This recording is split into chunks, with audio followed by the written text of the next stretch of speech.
rank where the view is nothing less than phenomenal. For how I express and project from my abdominal. The only view better, both my daddy and my mama know.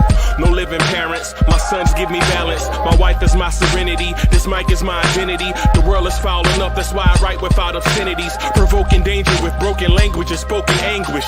Begging to get hurt, why would you ask to go through changes? Yes, Lord, life's a chessboard, master the angles. Control the tempo, be the one who holds the info. Acknowledge is just as deadly as machete swings. When spoken, the truth is as potent as that Medellin. While others swear the style is free, I just let it ring. Our time is undervalued, soldiers make us better kings. My fans on my shoulder, reaching after better things. Today I take the shot, for them I'd rather set the screen. My mama told me follow my dreams. My daddy told me get it by any means. Stand tall, make him bow to a king. But I've evolved, you can see the resolve. Look in my eyes when you speaking to God. Life and for those who we caught up in using what I was taught with the muse. I guess they call it proving I'm more than an artist. Penciling out my darkest while stenciling out a harvest. And storing what gets me from A to B, just like garages. Instrumental with collages. Envision what I've been drawing. Broadway to give you rhythm like the great Lena Horne. So bent on, found comfort in the storm. Find peace and on when you see them others perform. Organized chaos, I'll cast it like hey ya.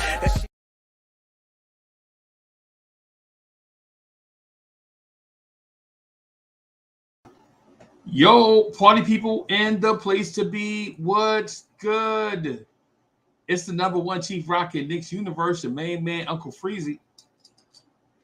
Y'all want this party started, right?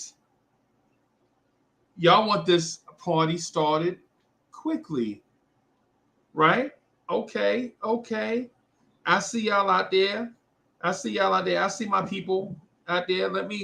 Let me first say this, though, before I do my shout outs, before I shout everybody out.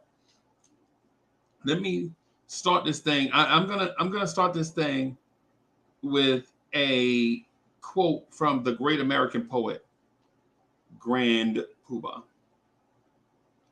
Grand Poobah says, "Now a lot of people think this is easy as it look. Books and books of rhyme concepts and hooks. Session to session to get thoughts manifested, stressing and stressing to hit the world with a blessing." I say that because I know here for a couple of weeks or so, content has been hit or miss. It's summertime, content is hit or miss. Knicks fans want something. Shoot, I want something, right? But the NBA finals are over. The season is over. Right?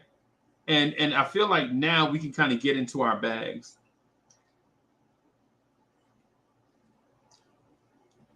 Now we can kind of get into our bags, right?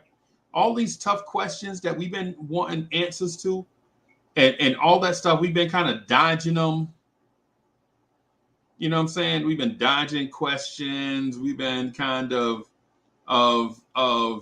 allowing certain things to happen and blah, blah, blah, boom, boom, boom. Now is about the right time. June 13th, I feel like, is about the right time for us to start asking real questions for the Knicks this summer and probably going forward. Right? But before I get into my real questions, when I said that, this commercial jumped in my mind. Real Men of Genius. Anybody remember the Real Men of Genius commercials? Real Men of Genius. Anybody remember that? Anybody remember that? Or was it just me zoning out already? All right, let me get back to it. Delano Steele is in the house. Mega NYK is in the house. Coach Shaw is in the house. And I guess that's it. The chat is in the house. Miguel P is in the house. What's good, y'all? What's good? So I gotta hit y'all with some real questions first. Like some real Knicks questions. And then we'll have the conversation from there. But what I have been noticing is we've kind of been in this weird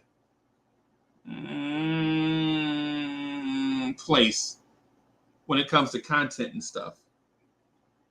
You know, we grade in seasons based on what the fans think. We talking about who we should trade and who we should keep, and all of that. And all of that's cool. That's cool. That's fan stuff.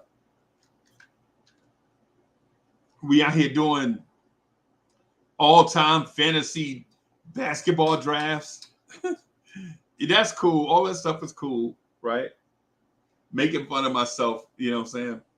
All that's cool. All of that is fun, right? But I have a legit question. Actually, I have 3 of them.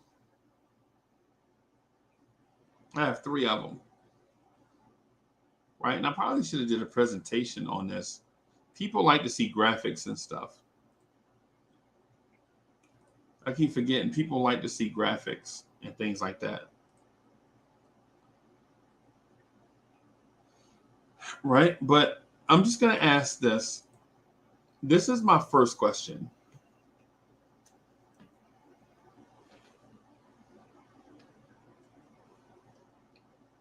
All right, here goes. And I know I'm stepping on toes.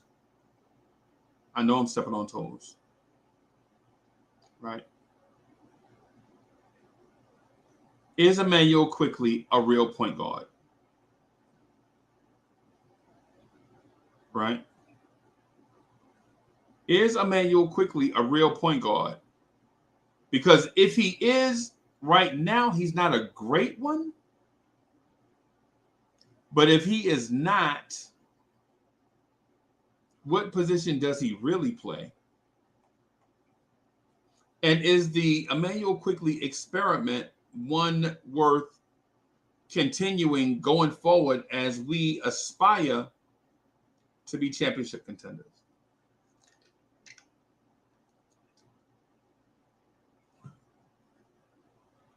Corey Scott in the building. So I asked myself that, right? As I was thinking, like, man, content has been whack. I ain't really want to jump on I ain't really want to do nothing. And in fairness to you guys, I'm thinking, like, should I just come on and have us just up here rocking, or should we come on with some stuff? Right? And so my thing is, nah, man, you got to keep the fellowship going. You got to just come on, just continue on and just be rocking. You know what I'm saying? Because it's more than just that. It's a fellowship. It's a place where Knicks fans come to hang out. Then at the same time, I'm thinking, you know, well, while we here, we may as well talk about something that makes sense. Right? Here's the question. Here's the first question. Is Emmanuel Quickly a point guard?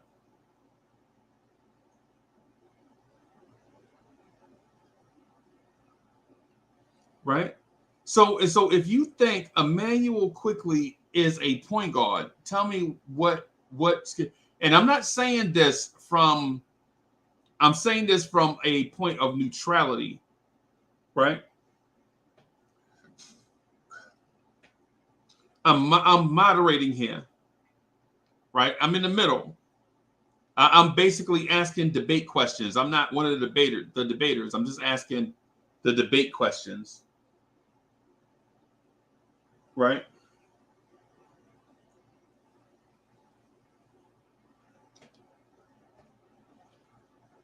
Kaiser Sauce is in the house. So if Emmanuel Quickly is not a point guard, nor is he a shooting guard, what is he ultimately, and does that fit what we need as a championship contender? Now, mind you, I'm not on either side of this question. I'm asking the question because I want y'all to know. I want y'all to answer.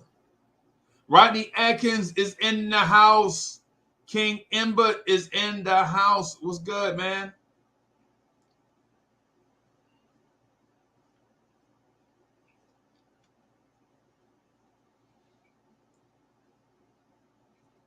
And if Quickly is neither,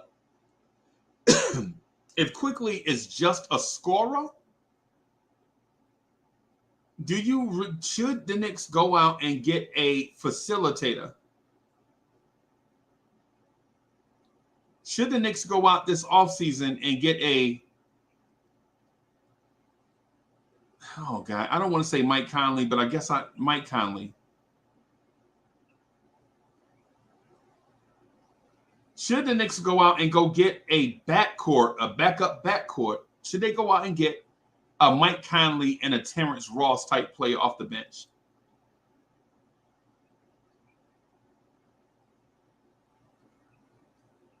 And it's just a question. I like Quickly personally.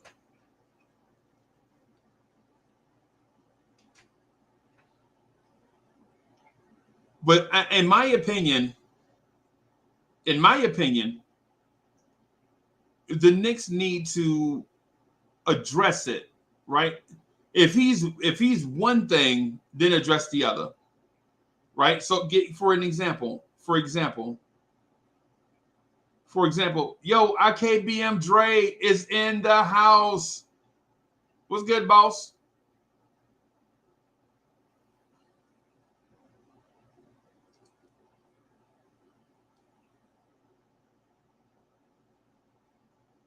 Audio is in the house.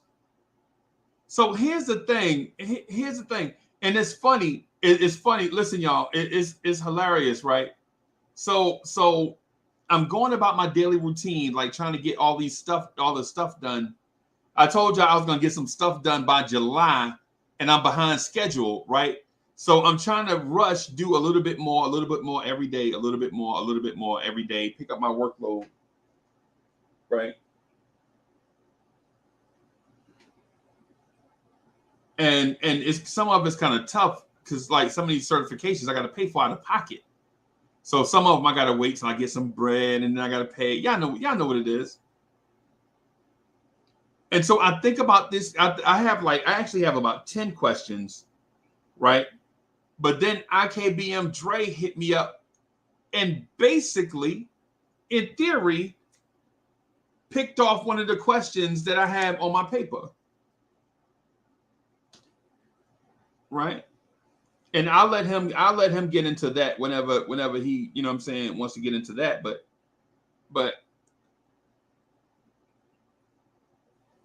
basically the question I'm asking aligns with the question that he asked. Is Emmanuel Quickly a point guard? And if so, if he's not, do you go get one? And if so, is he a good one?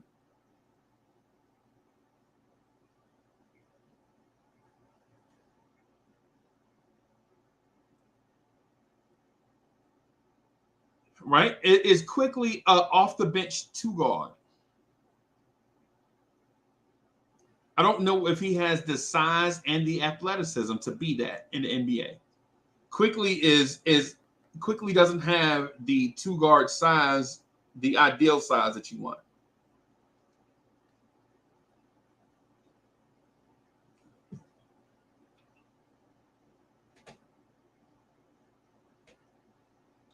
Virtuoso is in the house.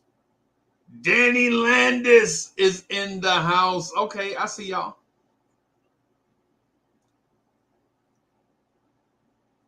So what do you do if you're in the Knicks position? Do you address it? Do you address it?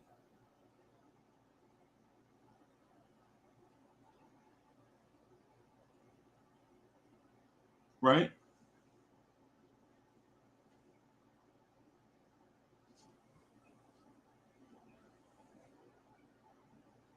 Do you address the fact that Quickly might not be the ideal point guard? Because here's the question.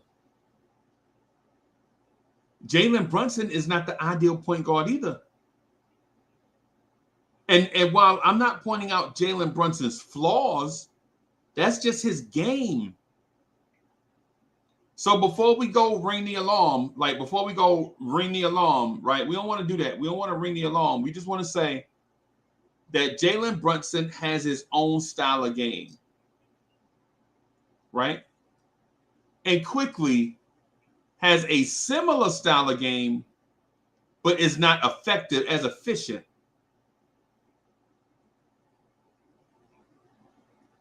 So is Quickly like Jalen Brunson in some respects? Yes. When you look at Quickly's career arc, look at Brunson's career arc. But getting back to the question, so if Quickly is Quickly a point guard or is he a playmaker? Right? I think Jalen Brunson is a playmaker. I think Quickly is a playmaker, right? But the thing about it is when you have 11, 13, 15 other guys that depend on playmaking, does it lend itself to getting the very best out of others? When Quickly is on the floor, do you see others around him get better? Do you see Emmanuel Quickly make others around him better?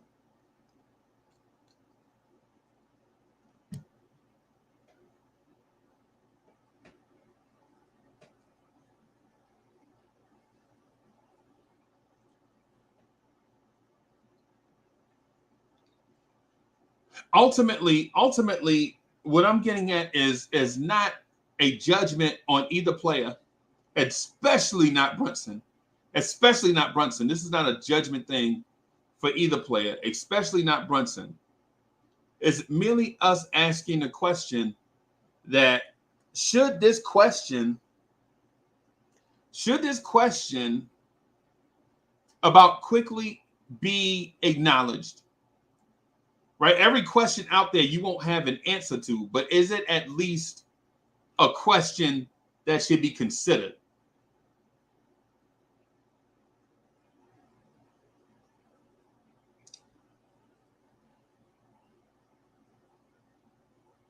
Should we?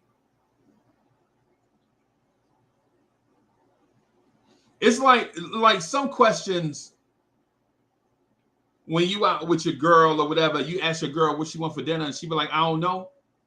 You're like, hey, this ain't even, hey, man, listen, whatever you want. Hey, listen, we ain't about to go down this road. No. Whatever you want to eat, just whatever. Because I don't want this to lead to no argument. Right? Some of us been in that situation before. I used to watch my aunties and uncles and them be like, my uncle be like, what you want? And my auntie be like, man, I don't know. I just, whatever you want to do. And that means the complete opposite. It's not whatever you want to do. The question with Quickly is Quickly a point guard? Now, with that said, is Quickly a point guard, right? If Quickly is a point guard, do we have the right pieces around him training him to be a point guard? Is he a combo guard? Do we have the right coaches around him training him to be a combo guard? It's an interesting question, at least in my mind.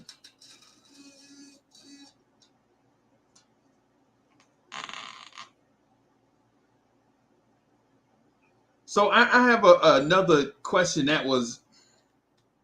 that's bothering me.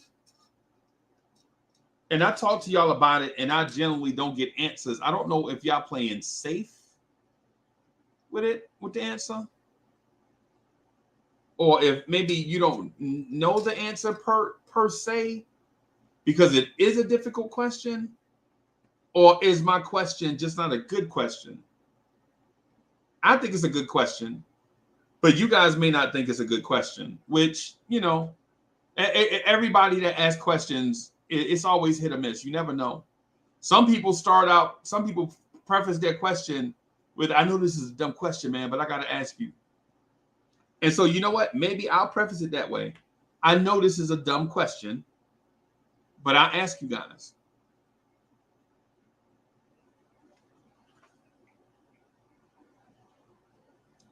Is the coach stifling young talent?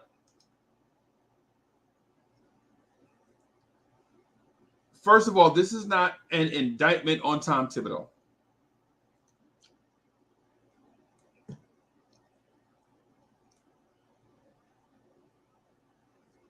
But is the coach stifling young talent?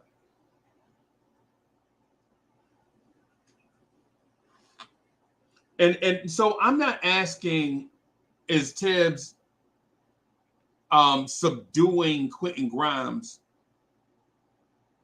Is Tom Thibodeau not developing RJ Barrett correctly?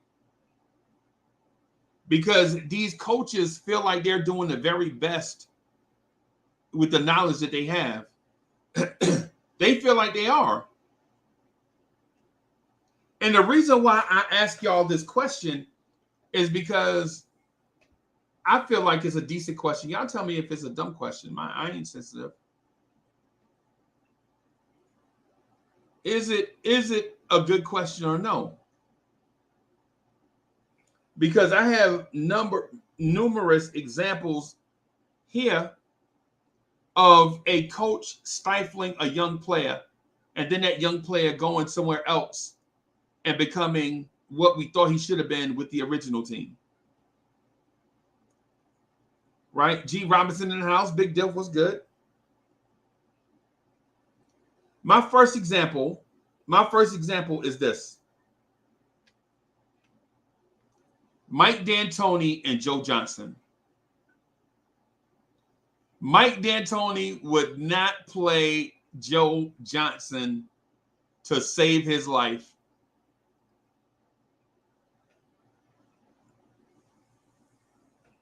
Mike D'Antoni in Phoenix had Joe Johnson and Leandro Barbosa, Boris Diaw on his bench. And he like, good God, man, how many young people can I play at one time? So he just picked the couple that he wanted to play. And then the other ones, whatever. For some reason, I always want to think Michael Petrus was in that boat also, but I don't think he was.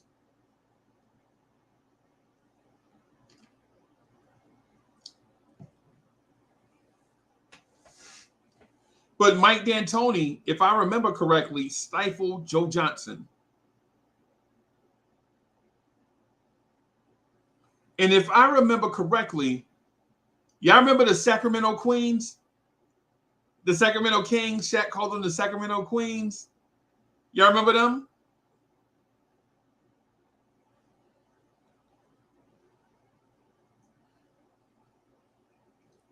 The Sacramento Kings with Doug Christie, Bobby Jackson, Mike Bibby, Hedo Turkoglu, Peja Stojakovic, Chris Webber, Vlade Divac,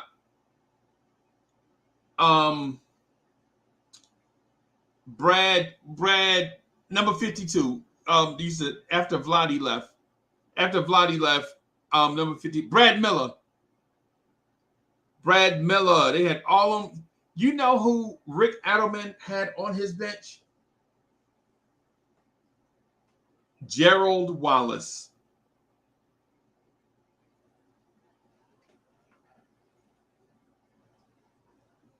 Gerald Wallace was on the bench, not developing.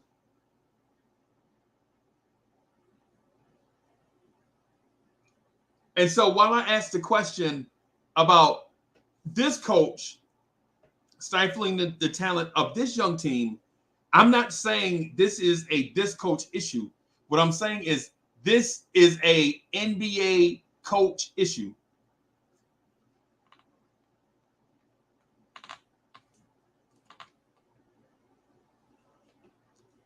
This is this coach I'm sorry. This is a NBA coach issue. Once a coach gets established, they don't care about certain things. They're established in the league.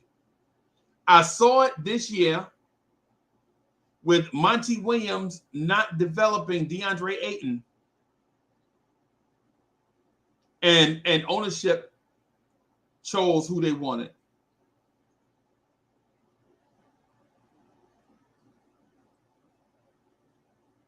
Right? We watched this year as Monty Williams, or over the past few years, Monty Williams chose young wing players over the franchise big man. It is what it is. And it's not like you couldn't see it coming, because Monty Williams himself was a Mikal Bridges type player.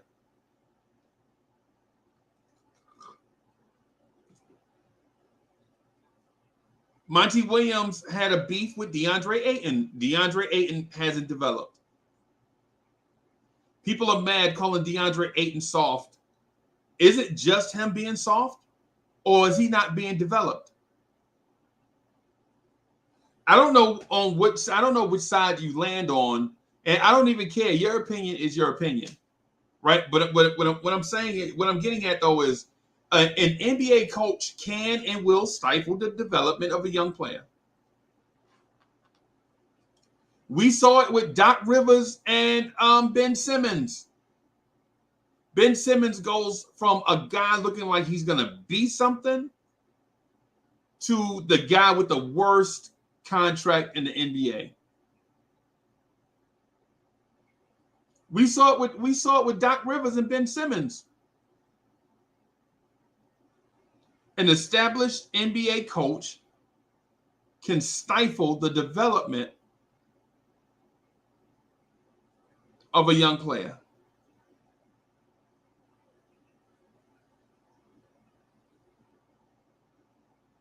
It happens. It happens.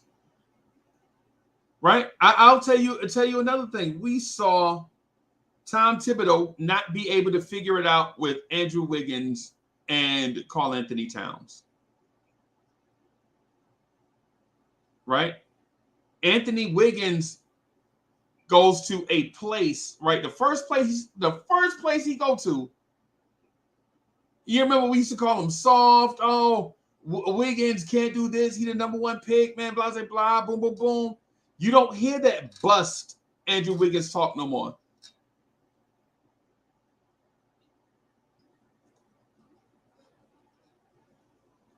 You don't hear that Andrew Wiggins bust talk anymore. Andrew Wiggins gets away from one coach that may have been stifling his development, goes to a championship team, and all of a sudden, you see all the talent that this cat had.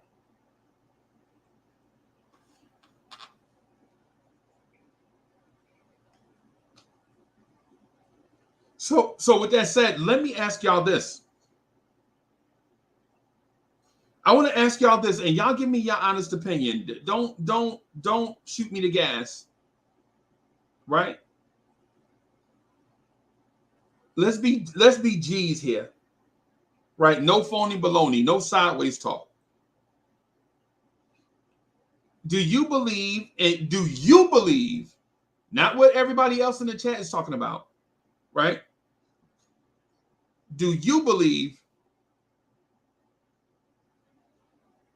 Tom Thibodeau is stifling the talent of the Knicks young players?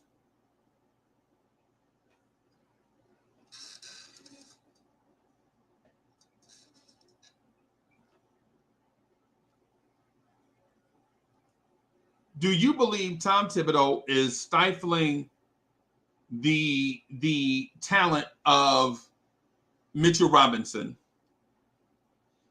Do you believe Tom Thibodeau is stifling the talent of Quentin Grimes? Do you believe Tibbs is holding Quentin Grimes back? Do you believe Tom Thibodeau is holding RJ Barrett back?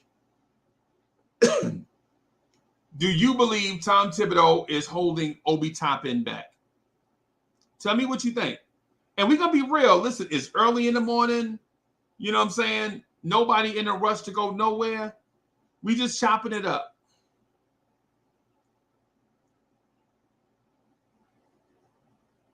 Do you believe an established NBA coach is holding back the talent is holding Grimes back? Is he holding Quickly back? Is he holding Obi Toppin back?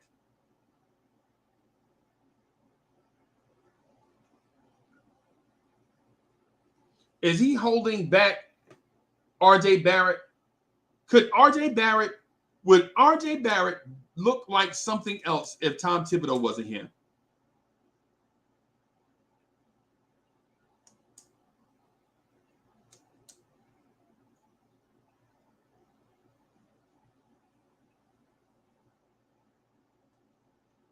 Would Grimes look different if Tom Thibodeau wasn't here? Would Obi Toppin look different if Tom Thibodeau wasn't here? And I ask that question not in his indictment on Tibbs for those players, because clearly Tom Thibodeau knows how to make all-stars. Because while our opinion may be, yeah, he's holding the young guys back, you can only point to Julius Randle and say, hey, this Randle would not be Randle without Tom Thibodeau. So in fairness to him, you're like, okay, well, maybe the young guys didn't pan out, but he is getting the very best out of Jalen Brunson and Julius Randle.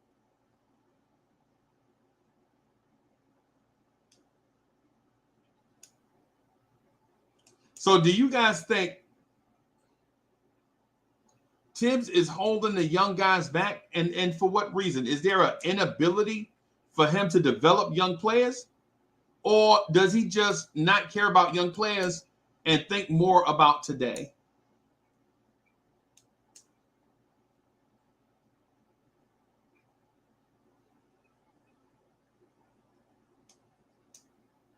It's interesting, right?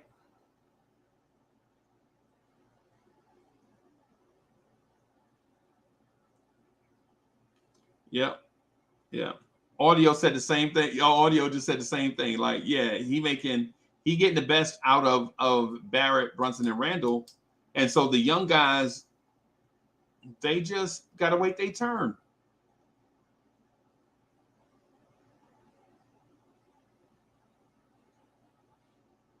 I feel you.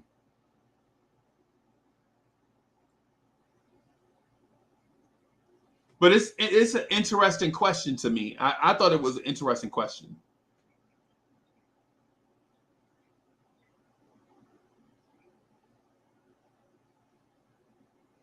I thought it was an interesting question, man.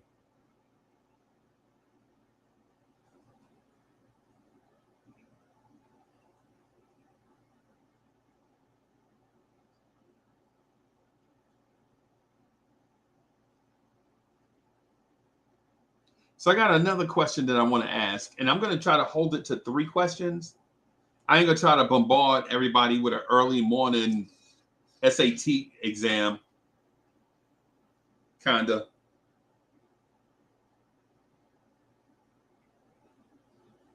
The Miami Heat lost to the Denver Nuggets. The Denver Nuggets are the NBA champs. In the grand scheme of things, I ain't gonna lie, I don't care. I honestly could care less. What I care about are the New York Knicks, right? But if you are the Knicks,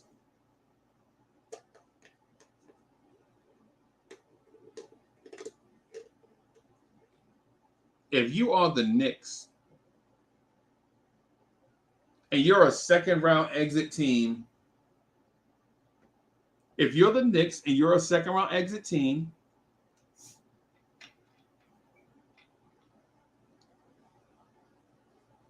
okay, all right. So I have a way to phrase it. I'm just gonna pour up some more Pepsi Zero just real quick. Pepsi Zero is the best. Pepsi Zero is the best. I should have put some lemon in here. Lemon, good for the liver.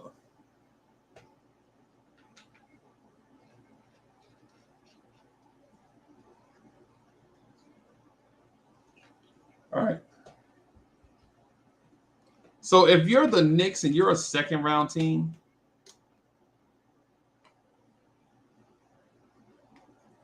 if you're the Knicks and you're a second round exit team, right?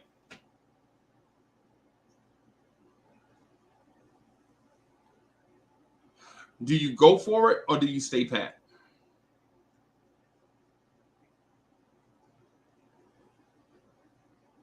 If you're the Knicks, do you strike while the iron is hot, or do you stay the course?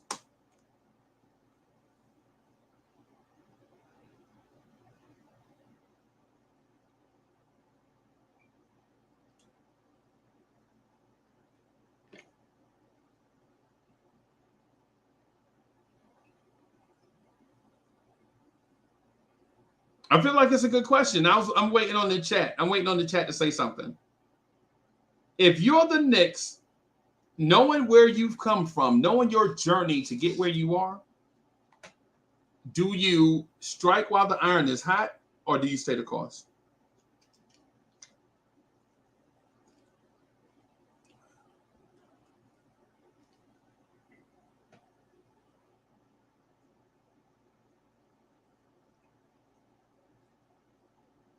See, because there are I labeled it two ways. So one option is stay pat. A bird in the hand is worth two in the bush. Do you let this one bird in your hand go to chase those two or three that's in the bushes? Right? You have a bird in your hand. It's two or three of them in the bush. Do you let this one bird go to chase those two or three birds?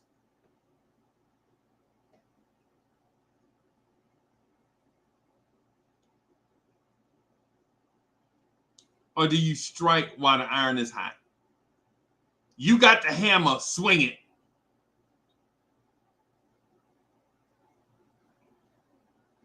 Right? You got the hammer, swing it. Because you don't know when you ever gonna get that hammer again. That hammer is passed around and you waiting for your turn. You see the hammer on the other side. You like, man, I can't wait till I get it. Now that you got the hammer, what you gonna do with it?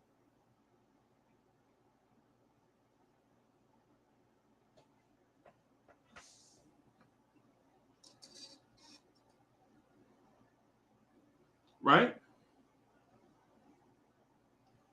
Do you, when you get the hammer, do you swing it? Or do you pass and wait on the next time that hammer comes around?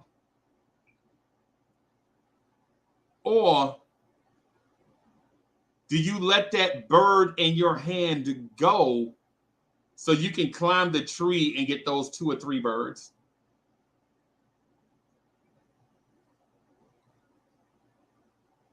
Is a bird in the hand worth two in the bush? Is this safe place that we are with Brunson, Randall, RJ, and everybody okay?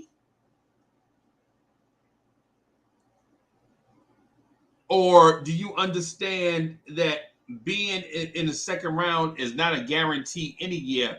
So next year you got to go for it because nothing's guaranteed.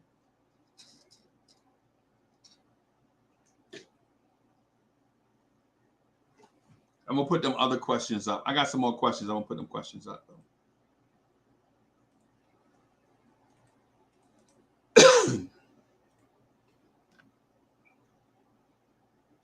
So, boom, there it is. I put the link in the chat. Oh, boy. Oh, boy. This might be interesting. Bully was asking me earlier if I'm coming on.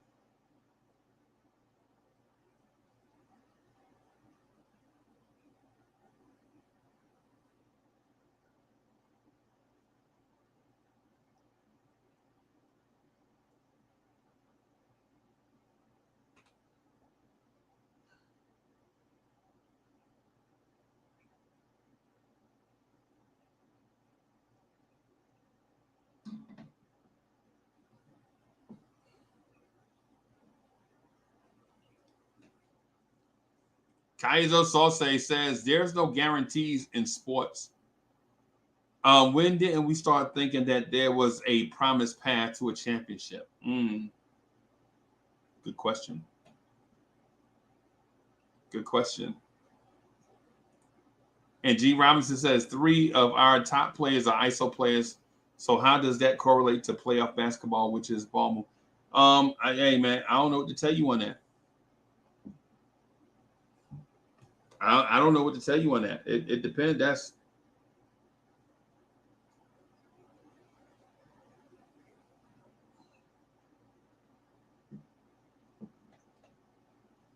Don't know what to tell you on that. You know what I'm saying?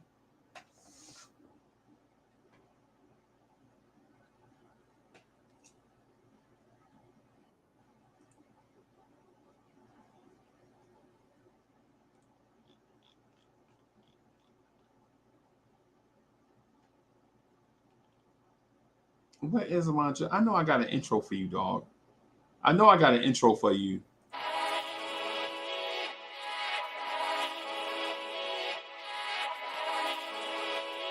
Yeah. Yeah.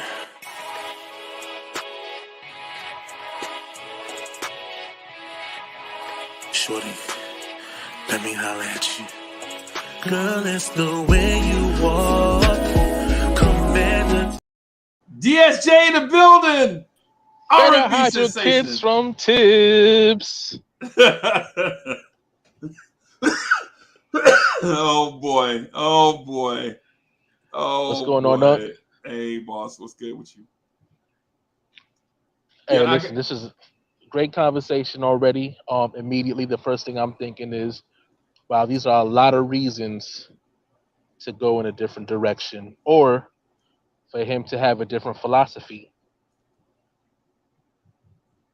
Okay. So, examples that I look at, right, in terms of changing the game up a little bit, we've seen a lot of times where Tom Thibodeau might run the same play at least 3 or 4 times in a row. And by the second time, the defenses have already figured it out. So by the third and fourth time, they're unsuccessful, whether it's a good contest or a turnover. Right. So the first thing I'm thinking is, where's the wrinkle? Where's the additional play? Where's the caveat? Where's a simple play, maybe a backdoor cut? Something to open up the offense just a little bit, so we can always keep defenses guessing. We don't have those premier elite franchise players. We don't have the Steph Currys. We don't have the Dame Lillards or anybody like that can create their own offense when the offensive set or scheme falls apart. Right. But we can always find ways to score with creativity. Right. And the things that I look at to compound that statement is looking at how different a lot of these players look, especially the young ones look, against their contemporaries in a summer league setting, Right. and how they look differently in a regular season setting. Now you're playing essentially against the same guys, right? Indeed. Like Obi Toppin comes off the bench, and those players that he played in summer league the year that he played was essentially coming off the bench as well. Right. But he looked like almost a franchise player in summer league, where he was averaging 20 and 9. He was comfortable in the offense. You could tell that he had a lot of confidence. And his 3 wasn't there. Remember, he didn't have a 3. Remember? Didn't have a 3 at all, but you know what he had, and he was using it to his advantage. He was using those pump fakes that he gets a lot of people on in the regular season. Yeah. With drives to the basket, and whether he'll go for a layup or he'll try to dish it off to make a play. Right. In summer league, what he was doing was adding elements to it, like a hard dribble to the left or the right, and hitting that 19 to 18-foot jumper, just to showcase that there's something more. You're not just going to get if I can stop him at the rim, right, or if I could at least draw the foul and maybe he'll miss free throws. Nah, he's adding other elements. Okay. And so the first thing I'm thinking is, well, where did that game go once you got into the regular season? Okay. And Quentin So, Grimes, I'm sorry, go ahead. so you said so with Obi's game. So with Obi's game, so you think there is more to it? It's Transformers, Right. And I think it's the same conversation you can have with Quentin Grimes. Look at how comfortable he was in last year's summer league, right? where again, he looked like a competent player, like somebody you could see as a future piece. Right. Also, you see in it when he's playing with his contemporaries in the Rising Stars Challenge. Like, where's this Quentin? The first question everybody asks is, where was this Quentin Grimes in the regular season? Well, when you have a coach like Tibbs, Yeah. that's the question, because at the end of the day, only he has the answers. Right. Right. No doubt. No doubt. I think the more I think about the question that I have on this paper, and the more I hear you talk, the deeper we should get into what you are saying. Can we do that? Absolutely. Can we just use the question as a base, like just a like like a home base? You know, remember in tag, there's a home base or whatever. Absolutely. Yeah. So if Obi Toppin is a transformer, robots in disguise, transformers more than meets the eye, then how come in certain you know what? Oh, I got the answer. We do see it in certain moments. What I was going to ask you is how come in moments and low leverage games we don't see it from Obi, but guess what? We do see it in low leverage games, bro. Yeah, we do. Oh boy. Look at the seasons like what he had against in matter of fact, in his sophomore season, You right? right. You right. You right. You right. Yeah. Yeah. Yeah. Yeah. Yeah. I ain't trying to steal your point. I ain't trying to steal your point. It just dawned on me that yes, these things do occur. Right? Like Obi Yeah. whips out those moves that you said, like at the end of seasons when he's playing free, you do see those things. Chat, am I wrong? Miguel P, am I wrong? Am I off?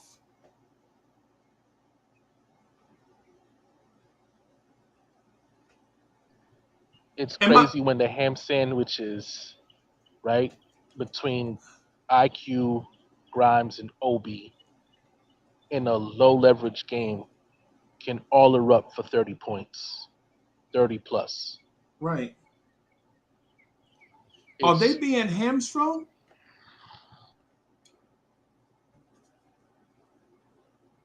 I believe so. This can't be totally true. There's got to be some kind of counterbalance to this.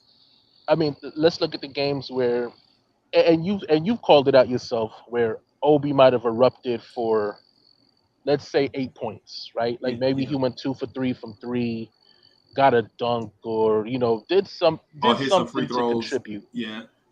And then at the next timeout, he's sitting on the bench, and the first question you ask is why.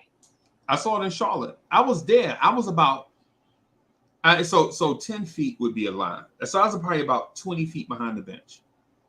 Right? About no, it might have been closer than that. Uncle, no, it's definitely you were sitting on celebrity row. You was probably right behind Del Curry when he was calling the game. I understand. You just don't want everybody to know that this is the situation. Uncle Freezy, whenever he sits in Charlotte, he has carte blanche. them and the notches get brought to in him. Atlanta. Yeah, in Atlanta, in Orlando. No lie. I saw. Let's say conservatively, let's say 20 feet. You know what I'm saying? I don't want to sound like a stalker, right? So I was about 20 feet behind the bench, and yo, OB goes down the other end. This is in Charlotte, North Carolina. OB gets a breakaway, and the whole arena stands up and goes, "Oh, boom!" when OB dunked, right? This is in Charlotte, right? The whole arena is like, "Oh!" Everybody going crazy, throwing their hats up in the air. You know what I'm saying? And all kind of, you know what I'm saying? And then Tibbs sees Obi bouncing back down the court and goes and points to Randall. Right? Now, mind you, DSA, this is how I know it's disgusting, how I know it's gritty, right? Randall had left the game earlier with a twisted ankle and went to the locker room. And he had just came back and sat on the bench. He had went to the back to get treatment, right? Went to the back to get treatment and came back and sat on the bench. As soon as Obi dunked, you could see him looking for somebody to take Obi out. And he saw Randall, and he put Randall in the game. Yeah. This is what I saw. This is 2 Decembers ago. For people that don't know the game that I'm talking about, this is not last December, but the December before last. Right? Randall leaves in like the end of the first quarter with an ankle, and we think, and no lie, the way he grabbed it, we thought his Achilles was gone. Right? We thought it was an Achilles. When you're in the arena, when you're in the arena, you don't get the telecast in your ear. You know what I'm saying? All you can go by is what you actually see on the court. You know what I'm saying? So we're like, no, I hope Randall ain't. You know what I'm saying? Now, when he fell, did you yell for him to get up like Craig's pops and Friday? Come on, Randall. Get up, Randall. Get up, Craig. Get up. Be a man, Craig. No, it wasn't that. It wasn't that. It wasn't that. But there were a lot of people excited to see Obi on the floor. As soon as he came on the floor, I think he hit a 3 over Mikal Bridges. It was like, okay, Obi. And now I sound like an Obi fan, right? But I'm just trying to state the facts, right? But yeah, you want to celebrate the players that are on the team. And whenever they do something right, you want to cheer for them. So yeah.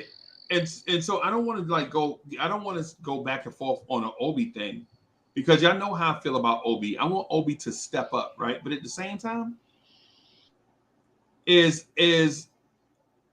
what the coaching staff asking Obi to do to earn more minutes fair? When you see other guys seeming like they have the greenest of green lights ever. Young guys I'm talking about. Like, was it fair how he did Cam Reddish? Right? Was it fair how he did Cam Reddish? Was it fair how he did Obi? I'm not for sure. But what I will say is that NBA coaches will stunt the growth of young players. Maybe. Right? Do you have another example of that? Besides Quentin Grimes, I also have one for Miles McBride.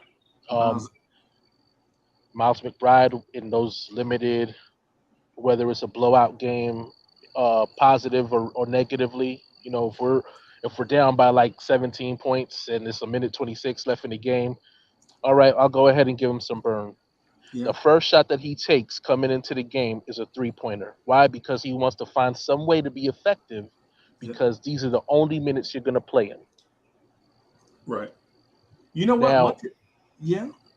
Now, I was going to say, to compound that fact, right? I've seen other players like the game against the Suns. He comes into the game, they're down by 16, game is over, so just go ahead and give him a burn. One of the key plays of the game was him getting the steal off of Chris Paul. I think it was off of Chris Paul, driving and almost getting an and one on Devin Booker. Yep. But he's got that in his repertoire already. We could have probably stifled the run that they put on us had we allowed him to play. Right. Okay. We give him burned in Portland. Oh God, he burned in Portland. Right. And then 2 games later, a minute and 16 left in the game. Okay, Miles, here's your chance. Yeah. Yeah. Yeah. I think it's a fascinating question to ask going forward, right? And but the thing about it is I'm considered the number one chief rocker in Knicks universe for a reason. It's like some of these questions that are asked need to be asked in a certain way in order for us to satisfactorily, what I'm saying, get the response that we want or the answer that we deserve. Right? Because if you're a Knicks fan, what do you deserve as a Knicks fan? Hey, you deserve from YouTubers, you deserve uncloudy Knicks content. Right? Like you don't pay for it. I mean, it ain't like it ain't like it's a subscription, what I'm saying, something like that. But if you hear, what I'm saying, at least have the conversation, treat people with the thing. Like this question here, like, can a coach stifle young NBA players' talent? DSJ, I think I've seen it with my own eyes for years. But tonight I think I'm in a place where I'm having my moment of reckoning. Because I think you've heard me for years say they gotta earn it, make them earn it. But at some point, when is the obstacle too big? When does the obstacle become unreasonable? Right? Right. And I mean, again, like I said, this is something that I've been saying. I've asked the question kind of in a joking manner, or I've at least made the comment in a joking manner that I wonder if Tom Thibodeau sees Obi Toppin the same way he sees Tyrese Thomas, because he treats Obi Toppin the same way he treated Tyrese Thomas before he got traded to Charlotte. Now, the difference is that Tyrese Thomas really looked like he didn't care. Like when he was on the floor, he was an athletic, power forward, dunkaholic. He crashed the boards, which is, I think, where people look at Obi Toppin and say, "I wish you would do that more." But we're talking about a guy that averaged about what in his last year in college, like 6.3, 6.4 rebounds per game. Yeah. So it's not like But you know why that is though. right, because you had again, you know what I'm saying, he's a transitional player. Yeah. Yeah. And yeah, and knowing this, why would the organization draft a gazelle when they really needed a mule? Right? And then you take that mule and you try to teach him, or let me phrase it. Let me keep it in a family. Why would you? It's like the conversation I had with the Queen Bee, right? In Tom Thibodeau's system, you need a workhorse, right? And I think Knicks fans see teams with show horses, and they're like, "Hey, a horse is a horse, of course." But nah, it's not like that. Anybody that's ever been to a farm and seen workhorses are built different. Like, man, like DSA, have you ever seen a horse in real life, like a show horse or a workhorse? Yeah, I have. You seen which one, a show horse or a workhorse? I've seen both actually. Great. Okay, you notice, and the show horse looks lean, right? Looks lean, like muscles rippling.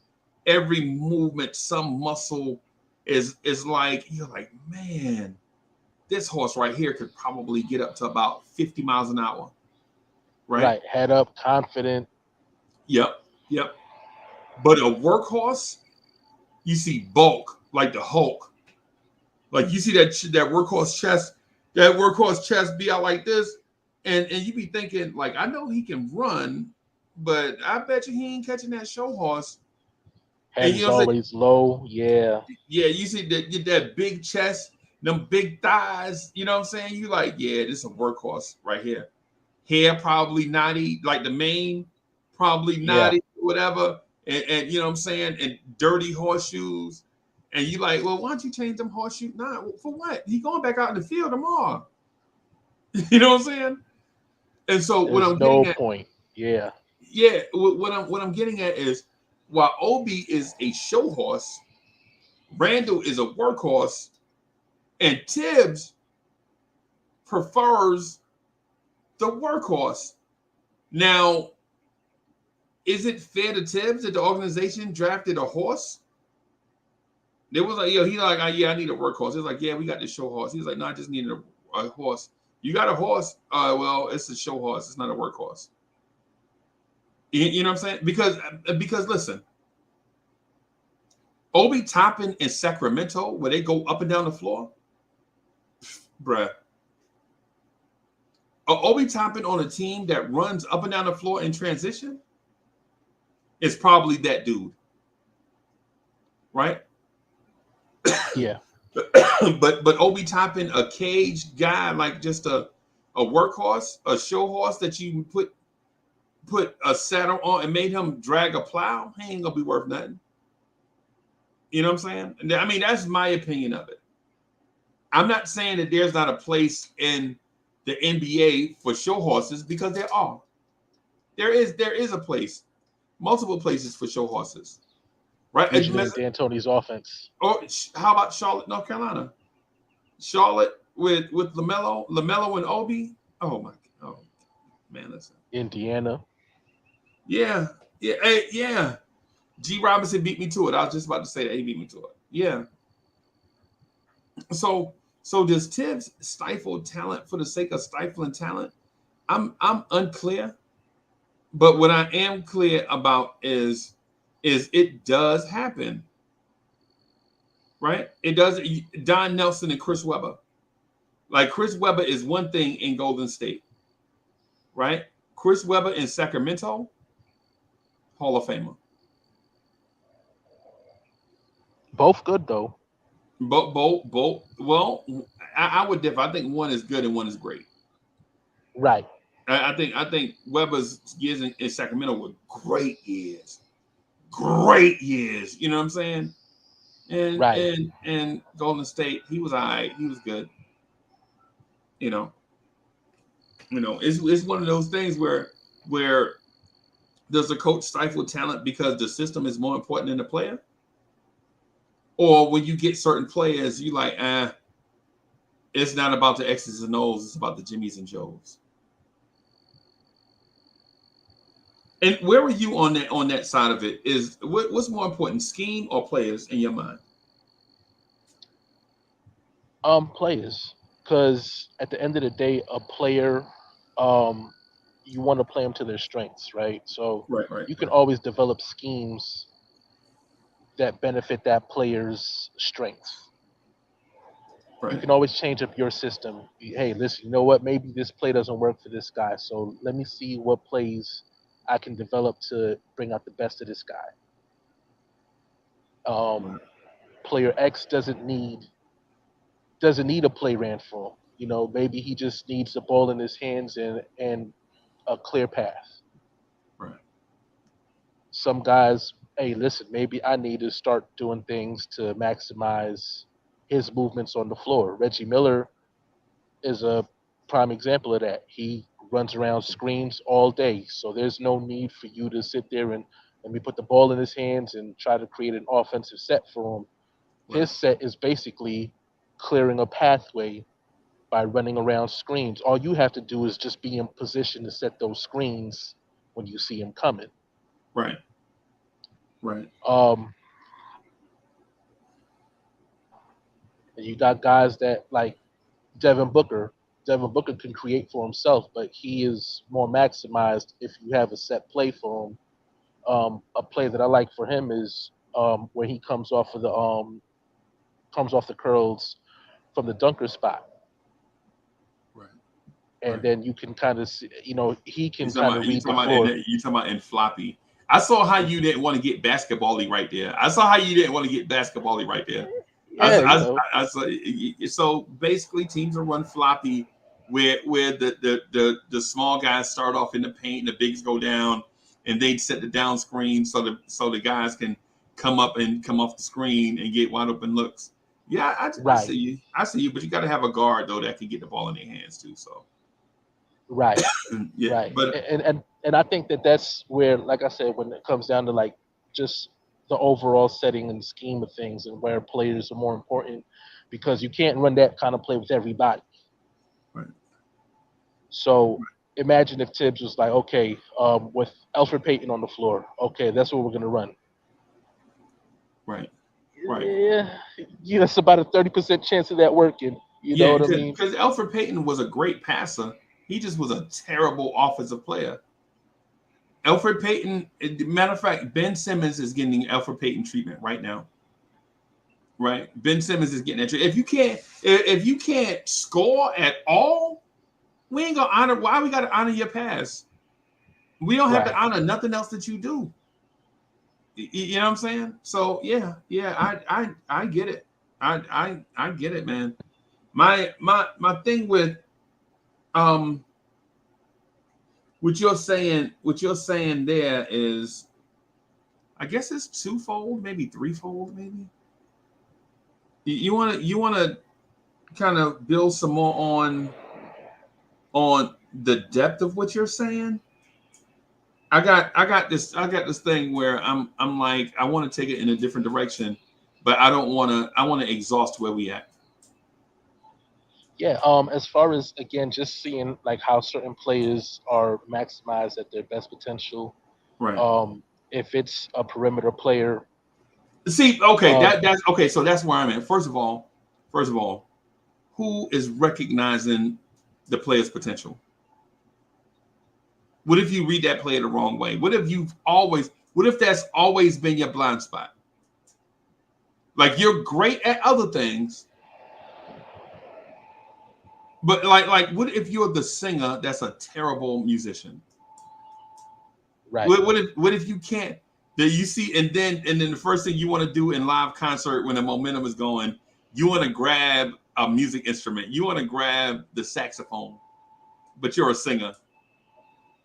And You know what sound I'm like saying? Martin, playing Reasons at Gina's party. Yeah, no thanks. Yeah.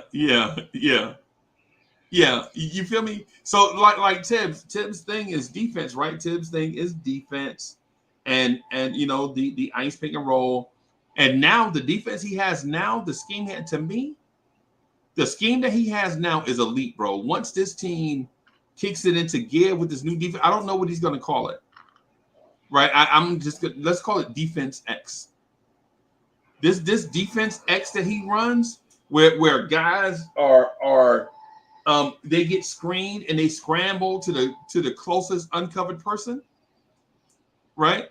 Now when you screen them, everybody is always covered, and the offense doesn't know which defender is going to be where.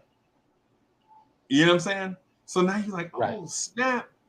What is this? Is not the ice pick and roll. This is, and sometimes it failed. Like sometimes you'll see two players run to the same dude, and you're like, yo, why y'all double teaming Kevin Love 30 feet away from the basket?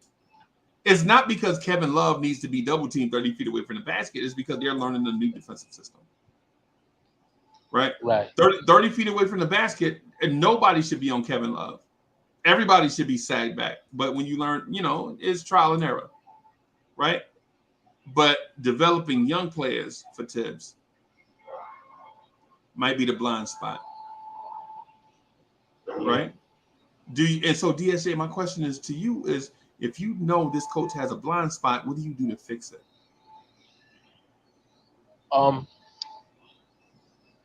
If you're not going to move on from him, I think you have to entrust more responsibility on the assistants. I think the assistants can be creative enough.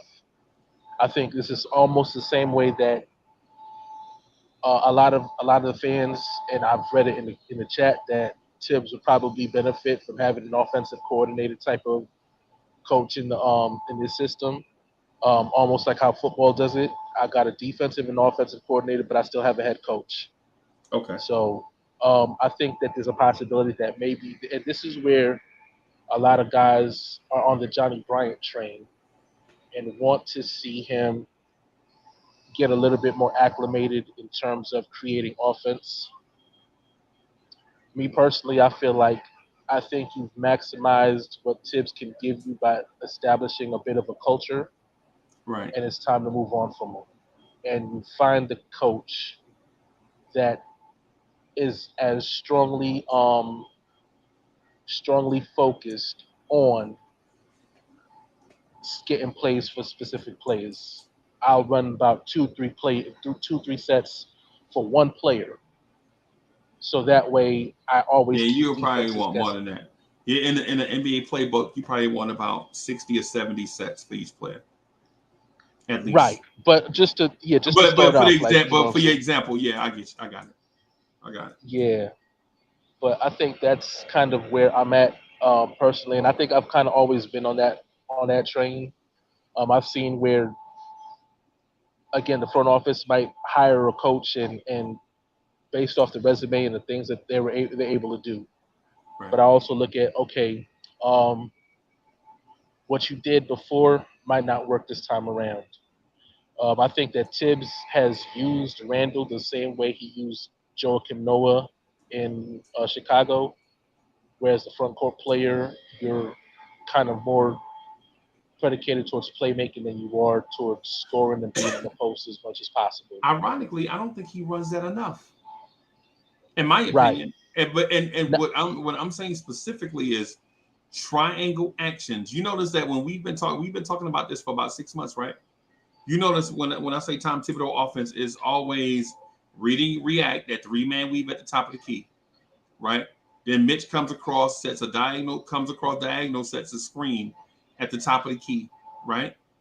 And if the pick and roll doesn't work, then they kick out to the weak side for an ISO play, usually with about 11 seconds left on the clock. But yeah, we rarely come down and get directly into the triangle. And I know Knicks fans, every time the Knicks fans hear triangle offense, they want to just, I'm not saying have your whole scheme be triangle. What I'm saying is if Grimes hadn't touched it, right? If Obi hadn't touched it, if Mitch hadn't dunked yet, if RJ is 2 for 11, man, get in some triangle, bro. Can we just get in some triangle for a little bit? Because clearly the read and react, people think it's a motion offense, right? But it's not a 5 out, 1-4, or 3-2 offensive system, right? It's just read and react. You just pass the ball until you get a mismatch, and then you take that mismatch off the dribble. and the sad part is with read and react with the Knicks, it seems that the defense also knows how to react to the Knicks. So it puts us at a deficit because again, it's the same old, same old. Yeah. But on that note, unfortunately, I must bid you all adieu. Right. My break is over. Break time over. I got you. But Thank you for coming through, y'all bro. keep rocking. Hey, I'm gonna send you a trade offer for your best player in a little bit. I got you. All right, boss. All right, peace. All right, peace. So Solution Sports says just say it's too predictable.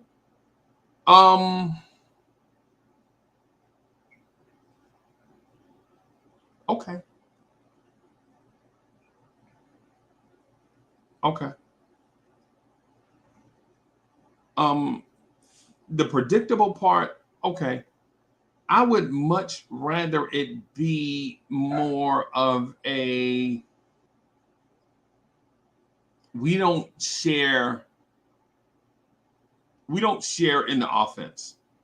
So yeah, so solution. So that might be accurate, but what I'm getting at is if Grimes hadn't touched it, and like if it's the second quarter and you got a starter that has only taken 2 shots, especially a shooting guard, then did you say it's something along the lines of we need to get this dude some touches. Yeah. That's what I mean. Like say for instance, if it's just a situation where like you done played say 20 minutes of, and I'm talking about NBA minutes. I'm not talking about real time minutes. I'm not talking about that you've been playing for 45 minutes, but it's only, you know what I'm saying, right before halftime. I'm saying, you know, if you done played a while, you know what I'm saying, and my man has only taken 2 shots, you got to wonder why. It could, because if he had an impact, like he's only taken 2 shots, but he's got 4 assists already, okay, we know what's going on. He's playmaking, right? But if he's only taken 2 shots and he's got 0 rebounds, 0 assists, 0 steals, 0 blocks, 0 all these other things, I think it's a situation where you gotta run something for him, and I think Knicks fans will agree. Knicks fans will agree, right? They'll agree. Knicks fans will be like,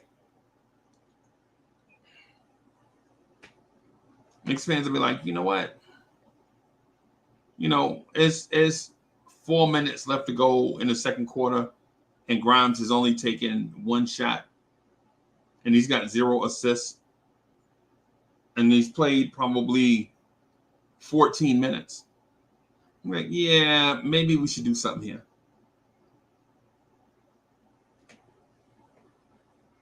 And Keith Turner says, yo, why would we bring Alex Burke back? We always want to go down roads we've been before. Keith Turner, I don't know. I didn't mention Alec Burks. I didn't mention Alec Burks. But what I will say is DSJ brought up a point. DSJ said that I don't know if he'll even remember this, but DSJ at the very beginning of what he said mentioning backdoor cuts. All right, so the backdoor cuts thing is good, right? But when you backdoor cut, remember that man is bringing a man to the rim, right?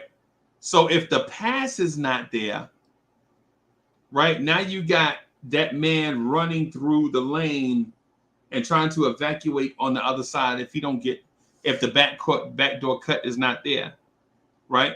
And why would it be there? Why would it be there from a guard if there's no shooting on that side, right? If there's no threat for 3, why would the defense allow a backdoor cut? Right? You feel me? Like if I'm the guard guarding on the perimeter, right? And I see the backdoor cut coming, I'll just sag down and get in the passing lane. The backdoor cut is not going to be there unless my man is a threat from 3 where I have to honor my man. Right? And honestly, when you have Mitch on the floor, say in the dunker spot, the backdoor cut is there. Say it's RJ going to the rim for a backdoor cut. The backdoor cut is not there because Josh Hart is on the cut side. Josh Hart ain't shooting no threes. He ain't even a threat. So why would Josh Hart's defender not sag off to RJ and force RJ to go towards Mitch? Now you got 2 people in the paint until Mitch screens RJ's man for RJ to come out on the other side for 3. Right now, is RJ Barrett a 3-point shooter? Nah, and now you got Randall on the wing keeping his man away from the backdoor cut because Randall knows the backdoor cut is coming.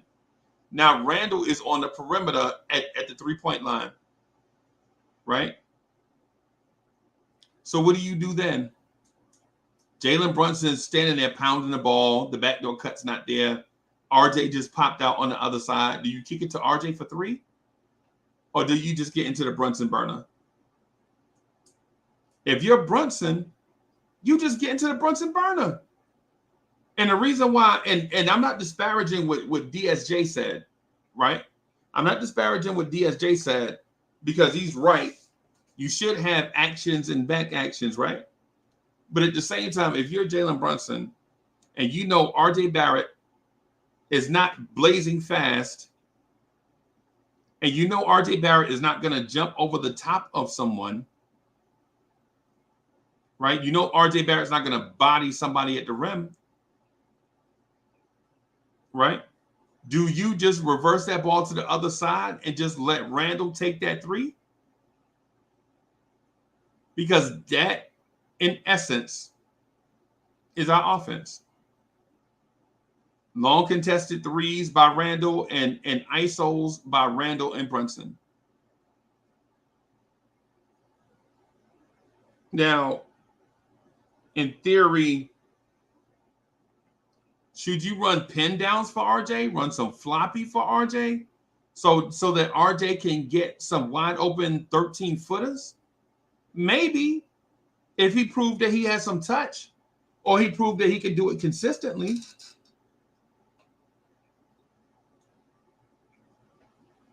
Right? Say you do run horns, and I think I keep getting them confused. I'm sorry. I keep wanting to say I keep describing horns, but calling it floppy. But anyway, say you run horns just to get your shooters some open shots. Is RJ Barrett a killer from the mid-range? I don't think so. You probably run horns if you have Booker and DeMar DeRozan.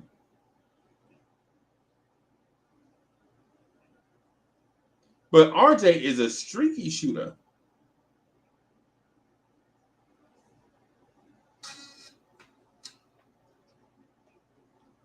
RJ is a streaky shooter. So how do you get the best out of a streaky shooter? I think you keep playing him. I think you keep playing him until he get better at it. And hope that he gets less streaky and less streaky as time goes on. But ultimately, with our personnel packages, like with our starters, and there's nothing wrong with our starters are okay. You know what I'm saying? Our stars are okay. Brunson's an all-star level, all-NBA type player. Julius Randle is an all-star, all-NBA type player. Right?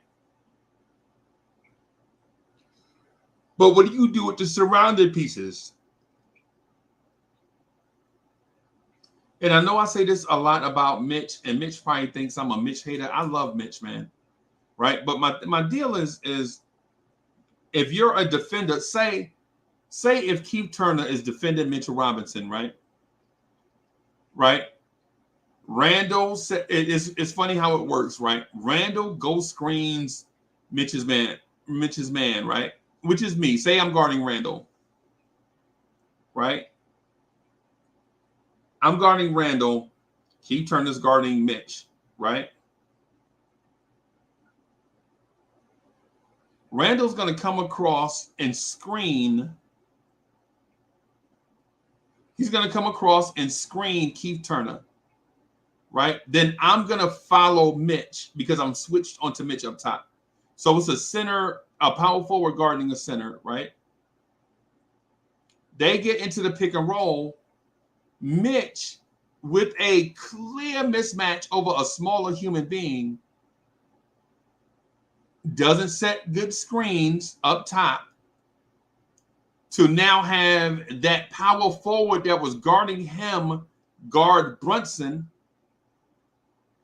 and have the point guard that was guarding Brunson now guard Mitch. Now there is a run to the rim. Mitch is the rim runner with a point guard on him. And I am screening Mitch's original man, a center. Brunson is being followed by a power forward. How can Mitch not take advantage of these mismatches?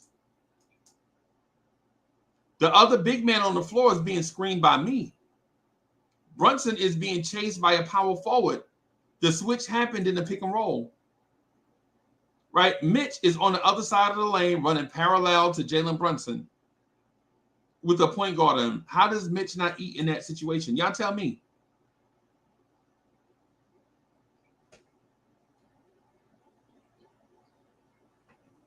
Think about what I'm saying. Like, think about what it is that you're seeing. Y'all watch Knicks games like I do. Right?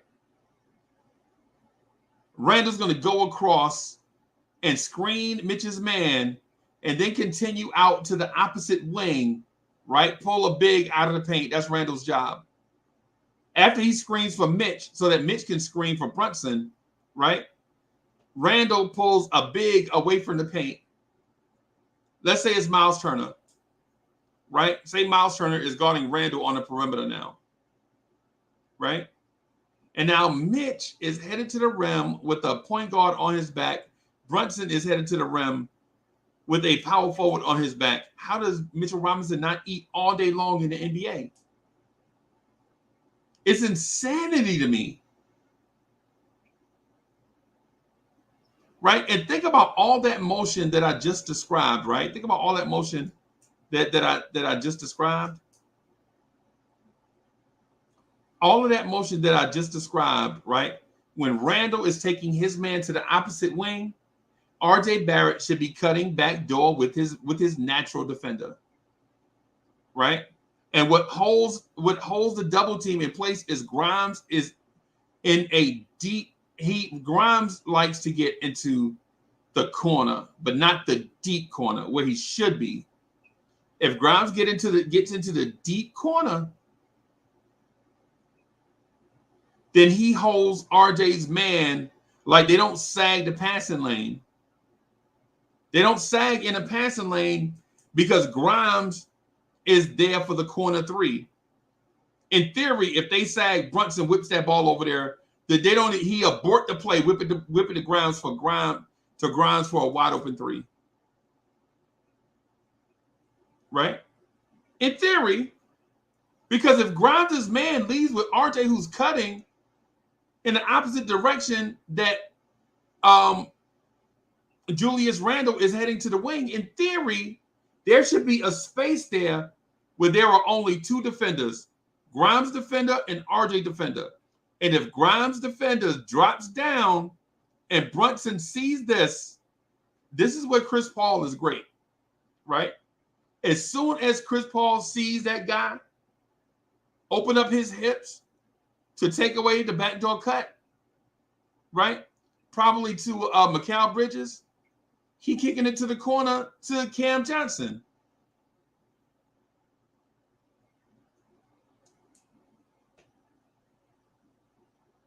Can Brunson make that pass? In my mind, no. It's why you don't see it. Brunson can't make that pass. Right? Listen, and I'm not saying that Brunson's a bad player. Brunson's a great player. In my mind, Brunson's a megastar. Right? Brunson's a megastar. But some things are obvious, though. Chris Paul makes that pass. Trae Young makes that pass. Now, mind you, the two dudes I said, neither of these dudes won a championship. So there's that. You feel me? So when you break down the Knicks offense, it's relatively easy to guard because they look for the Knicks generally. I keep wanting to say genuinely. The Knicks generally want to read and react against a set defense. When you see it's not there, sometimes it's there. Sometimes that rub gets Julius Randle on small forwards. Like you'll see Julius Randle on OG Anunoby, Julius Randle on Jonathan Kuminga, Julius Randle on DeAndre Hunter, right? Julius Randle on Cam Johnson, Julius Randle on, say, Tobias Harris, or whoever they have at small forward. Julius Randle on Jason Tatum, Jaylen Brown, whoever. Right?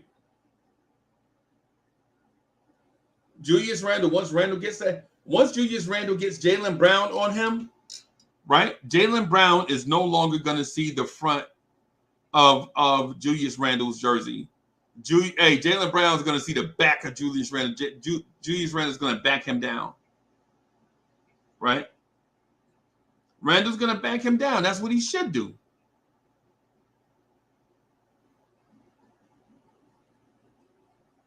Right? That's what he should do, right?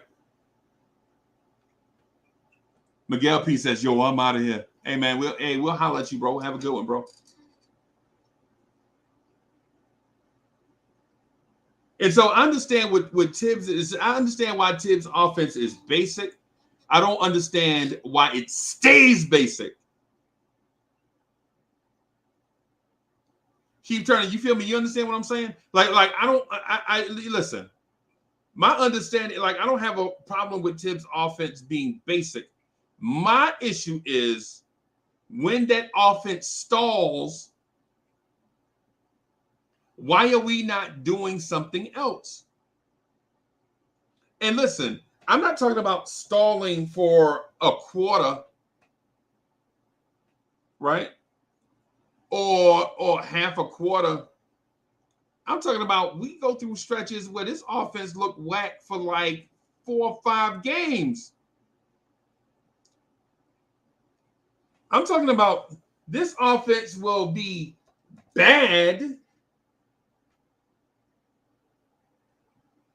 right?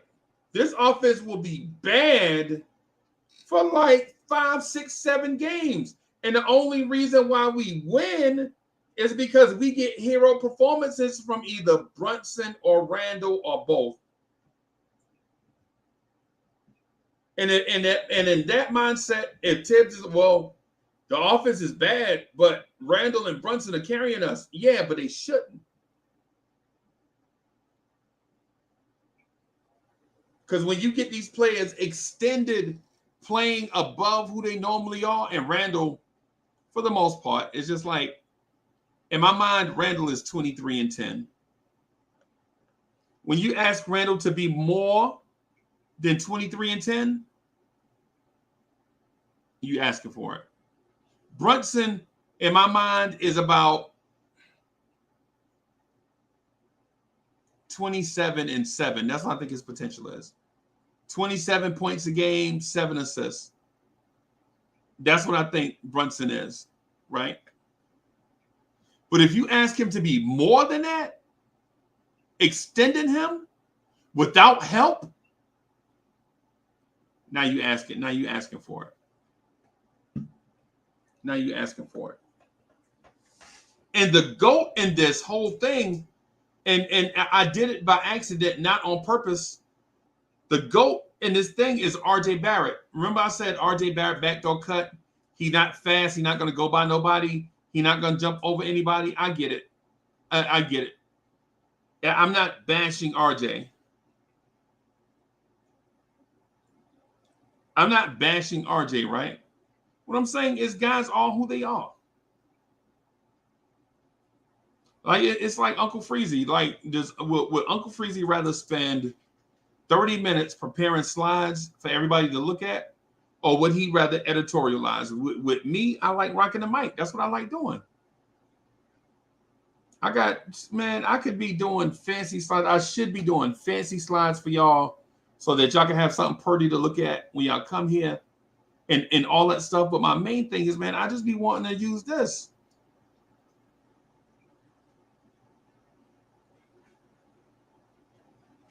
So when I say that about RJ, I know who RJ is. I'm not bashing him. I'm saying I know who he is.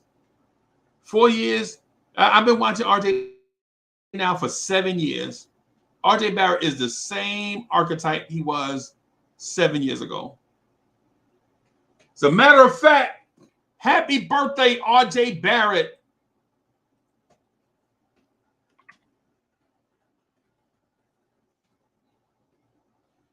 I think his birthday is today, June 13th. When's his birthday? June 14th. Okay. So his birthday is tomorrow. I'm a day early. I'm a day early on RJ. His birthday is June 14th. I know it was June something. And Solution Sports says the young guy's not there yet. Sims was in when Mitch was out, but still has a ways to go. Obi plays soft, then gets pulled. Hartenstein is no more than a backup. Mitchell is a case in itself. Yeah. Here's the thing. Here's the thing to that Solution. Here's the thing. Andrew College is in the building. What up? Andrew College is in the building. What's good, boss? Hey, College. So I'm trying to get on the road to being back. Every time I do the road to get back, I always get hurt. So I think that's a sign from God telling me no. Right? I feel like it's a sign from God telling me no. Like, relax, old man. Just mosey on into the sunset. So, but here's the thing I want to mention to everybody, right? Y'all know what the alternative is, right? Can anybody read my mind? Anybody here know what the alternative is?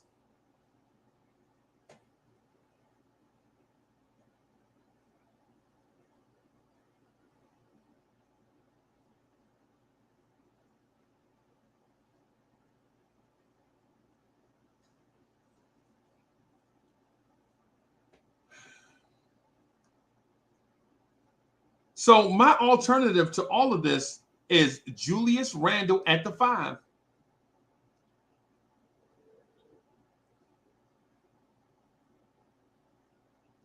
Julius Randle at the 5. And I know y'all don't want to hear it.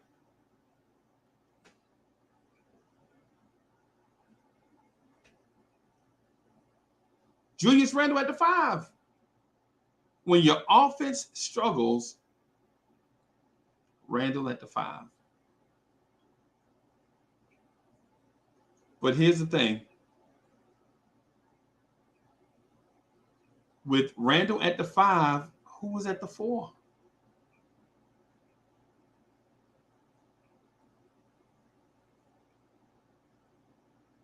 With Randle at the 5, who was at the 4? I'm waiting on y'all answer.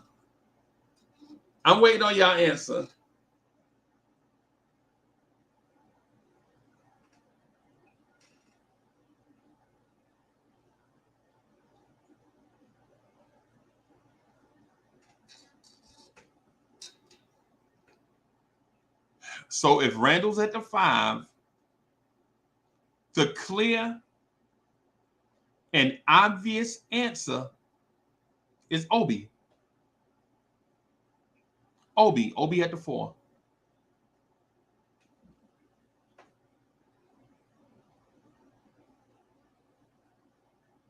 Obi at the 4. So if you go Obi at the 4 defensively,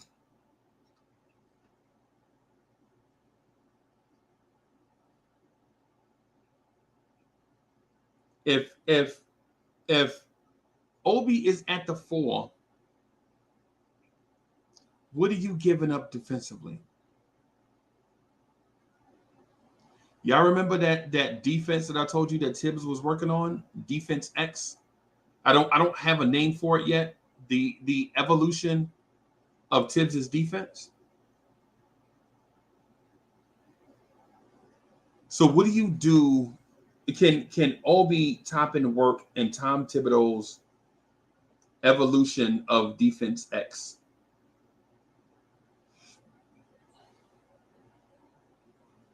No.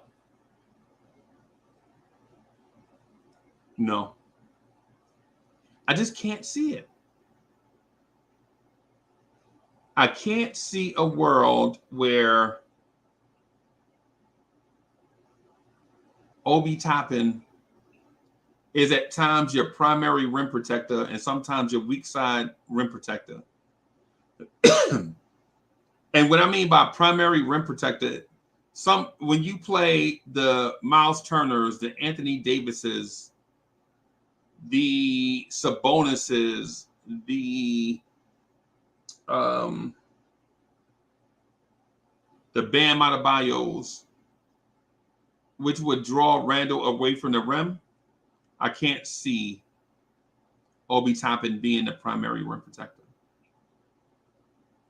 I just can't see it. And maybe y'all can help me on this, right?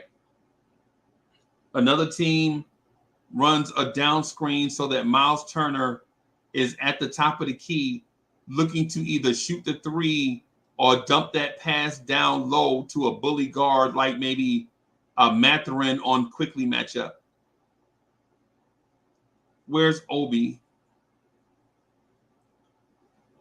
Does Obi have that shot blocking mentality where he's gonna bump cutters, be physical down there? Everybody come through, he bumping them, elbowing, bumping, hands pushing, jamming guys, right?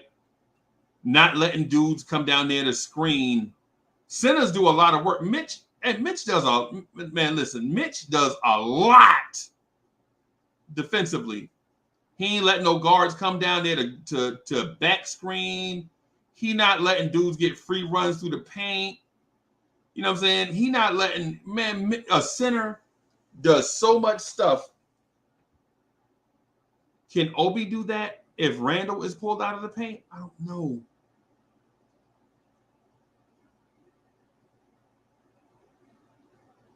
I don't know.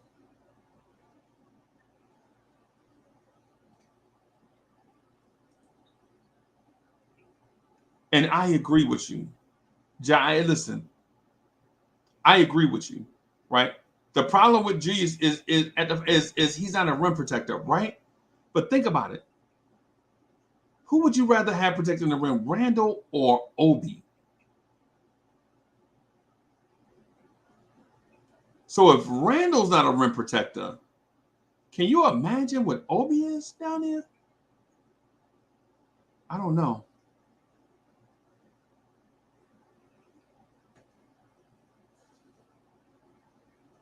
I don't know.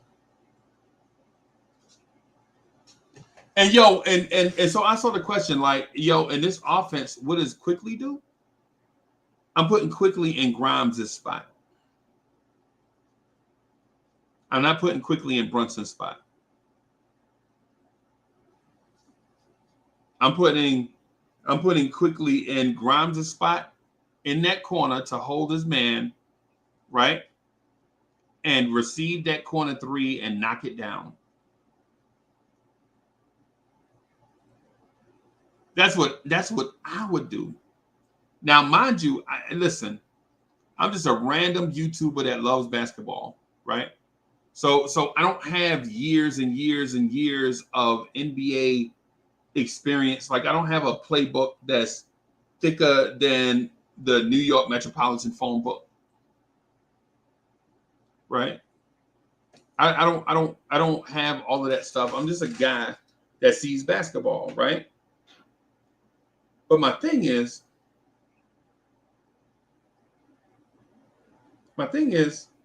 some of these things should equate easily. Some of these things should equate easily to that's what I'm looking for. Adjustment. That's what I'm looking at. That's the word I'm looking for. Some of these things should lead easily to adjustments. Like if you recognize such and such is not working, adjust.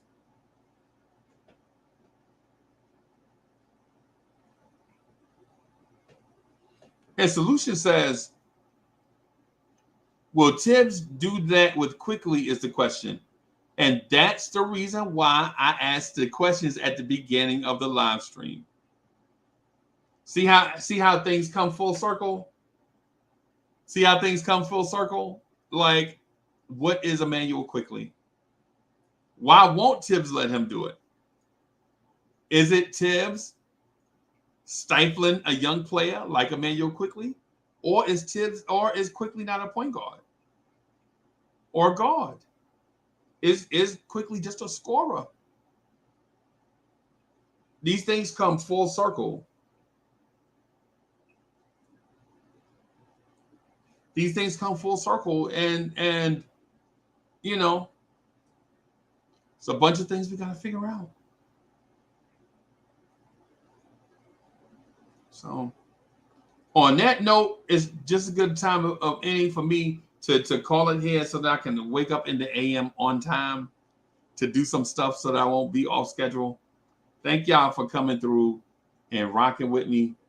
You know what I'm saying? Talking about the real questions for the Knicks this summer. I'm gonna have a lot of real questions to ask y'all. Y'all think I'm BSing, like I don't have a bunch of real questions. I'll throw in an extra one. Listen, okay. I'll throw in an extra question. Right? Here's the extra question. Why is Johnny Bryant not interviewing for other head coaching jobs? Why is that? Y'all think I be playing? Yo, I'm a content creator, bro. I'm a content creator. I stay with content. Man. You know what I'm saying? I do this because I be wanting to rock with y'all. I be wanting y'all to come through and rock with me and have realistic conversations. You know what I'm saying? Why is Johnny Bryant not interviewing for head coaching jobs? Just something to think about. I'm going to go in here and make a tuna melt and jot some stuff down. And I'll holler at y'all later, man. Peace, y'all.